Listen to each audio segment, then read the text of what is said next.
out some of the most critically acclaimed games you've seen in your lifetime. The Legend of Zelda: Ocarina of Time, Breath of the Wild, most JRPGs such as Final Fantasy VII, Kingdom Hearts even, Xenoblade Chronicles.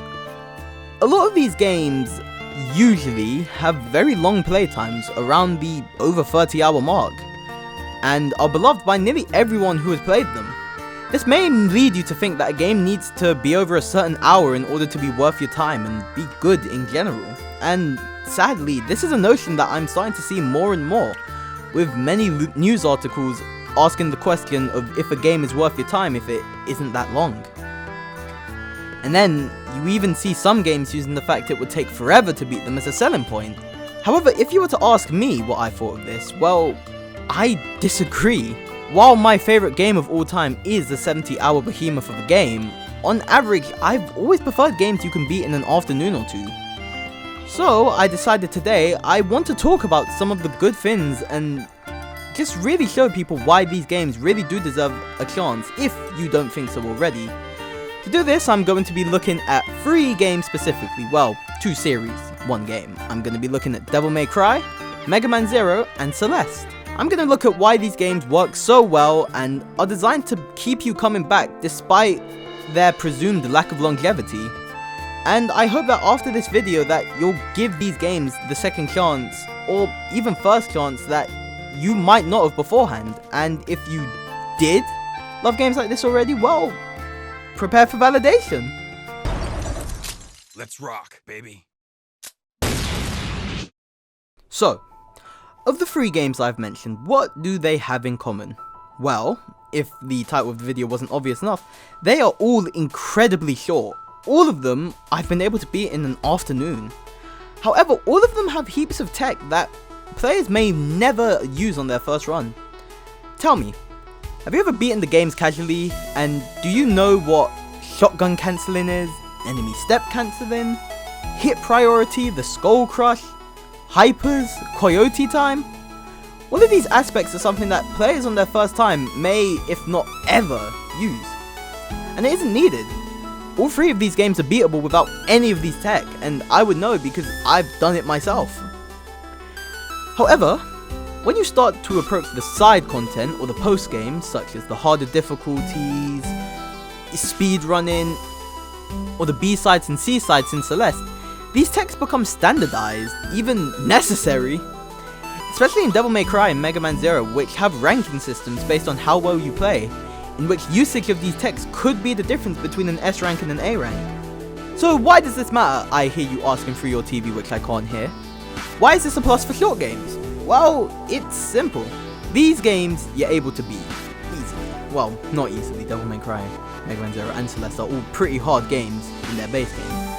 But for me, and hopefully others, the true joy is putting the time in and learning the ins and outs. Because it's a short game, if you want to map out a speedrun, it's not going to be that much of a commitment. It's like, again, it's 1 afternoon, possibly even shorter. Whereas if for a long game, mapping out a speedrun could be an entire day of your time. And once you tackle the higher difficulties, you'll be able to pull off more satisfying skills and enjoy the game far more than you might have when you started playing. And that's another plus for these games. Since they're so short, they're concise and easily replayable. While I do love big massive stories with a billion side quests and an expansive world that feels like it will never end, sometimes I just like to go through something quickly, and maybe you do too. And if you're like me, maybe you want to try and optimize your gameplay for the best possible rank and time. Short games are always highly replayable, and as a result, they're very rewarding to keep you coming back, on top of all the secrets that might be hidden in the nooks and crannies. For example, upon completion of a Devil May Cry difficulty, you'll get a cool new costume and access to the harder difficulties. For example, we'll use Devil May Cry 3. You start with easy and normal, then you get hard, very hard, Dante Must Die, and Heaven or Hell. Eventually, completion of the very hard difficulty will get you to Super Dante, or Dante Must Die in some of the other games. The super costumes, which go for Dante, Nero, Lulu, Trish Lady. Basically, every playable character will have a super costume, except Trish or Lady, I think. I can't remember, it's been a while since I've played Devil May Cry 4. These costumes will give their respective character infinite Devil Trigger. and it may not seem that much, but being able to experience and break the game with Infinite Devil Trigger could feel like a reward in itself for some people. On top of that, hidden in the main levels are the secret missions and the hidden blue and purple orb fragments, which Dante, Nero, V, Virgil can find in order to enhance your health, your Devil Trigger, so on and so forth. In Devil May Cry 5, if you look extra hard, you can actually find a whole new weapon that can be entirely missed. Fun fact, I actually missed this on my first run of Devil May Cry 5. It's the Kalina Ram, by the way, guys. It's in Mission 11, the one where Dante wakes up that isn't a flashback. If you guys look really hard, you'll find it. There's a guide out there. Even on top of that as well, there's the modes like the Bloody Palace, which has been a staple since Devil May Cry 2, of all things, where you can show your mastery over all the different enemies of the game with only one chance, where if you die, that's it, start from floor 1. The special edition of Devil May Cry 3 even allows you to replay the game as Dante's brother Virgil upon first completion, allowing you to test your knowledge of the game's level and enemy design with a completely different character and moveset. With Mega Man Zero, the secrets depend on each and every game. Every game has an ultimate mode waiting for you if you collect every little collectible, whether it be the Cyber Elves or the secret discs.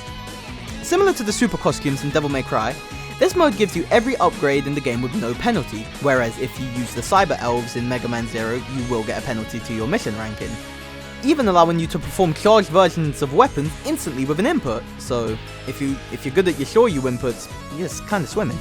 Mega Man Zero 3 also comes with the advent of mini-games which can be unlocked after beating the game with certain conditions, some of which involve having to beat the game in Ultimate Mode, with some restrictions limiting you to only the Buster or the Saber for the entirety of the game. And furthermore, both the Zero Collection on DS and the modern day ports of the Zero and ZX Legacy Collection allow you to unlock the e-reader perks for Mega Man Zero 3, which would have been lost to Japan and otherwise.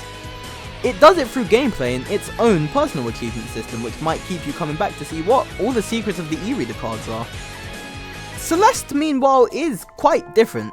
Its main collectible, strawberries, are mainly collected for the ending image at the end of the game. However, diligent players would scour the levels and complete specific screens to acquire tapes. These tapes will unlock the B-side stages, an additional challenge for the players who seek it. And then, once an update for the game released, completely for free by the way, the C-sides became available for those who conquered the B-sides, and while I haven't personally touched these, I've been talking to a friend who's beaten all the C-sides, and Jesus Christ, these look tough. Hopefully, should have one of his clips play.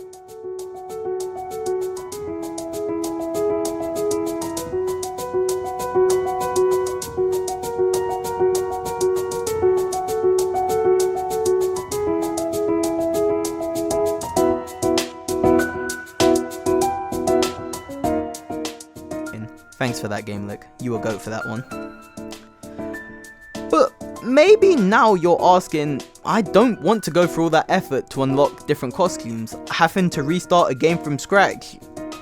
Well, have I got something for you.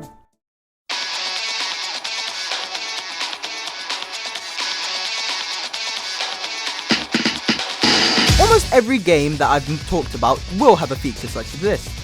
For example, Devil May Cry and Celeste have a level select upon beating the game, allowing you to keep all your progress and just go back and collect everything you need. Mega Man Zero, while originally having a New Game Plus, allowing you to keep any Cyber Elves, Secret Disc and EX skills you have collected along your first playthrough, the Mega Man Zero/ZX Legacy Collection, the best way to now play these games in my opinion, contain the Z Chaser, which allows you to speedrun levels from each game with a maxed out Zero. Because of this, there's really no issue in stopping to take a break, as your data will always be there, and upon completing the game, the only way you'll have to start a new file is by deliberately picking new game. So you'll be fine in terms of that aspect. All in all, short games are just a fun time. Always have been, always will be. To me, they're usually concise enough to be really enjoyable to beat, and even more so to master and explore every nook and cranny to get the most out of these games. And I hope through this video you'll give games like this a go next time, and especially give the games I've spoken about today a go. They're all really good games and I think all of you would love them. But that's all for me for today. For now though, I shall leave you with a song, probably, I don't know, post-Romari will take care of it. And I will see you all next video. Hey everyone, this is Endscreen Boss Zeke, Mario, whatever. It's me. Hi. I do not think it's been a while. I just want to say sorry. I had some personal stuff in August. I would have uploaded a video, but I promise you, I am trying to get back into this whole YouTube thing, trying to just get like a schedule. I should have a podcast coming out soon. I'll advertise that in the next video. But I hope you enjoyed it, all the obvious like, subscribe, comment, tell me, oh my god, I missed you, I'll be so happy. But I really do hope you enjoy these videos, and hopefully, I've got a really big one that hopefully should be out in October. It's going to be all about Mega Man Zero, so if you guys like that, stick around, hit the bell, guys. But yeah, I hope you enjoyed the video, and yeah, have a good day. See you guys.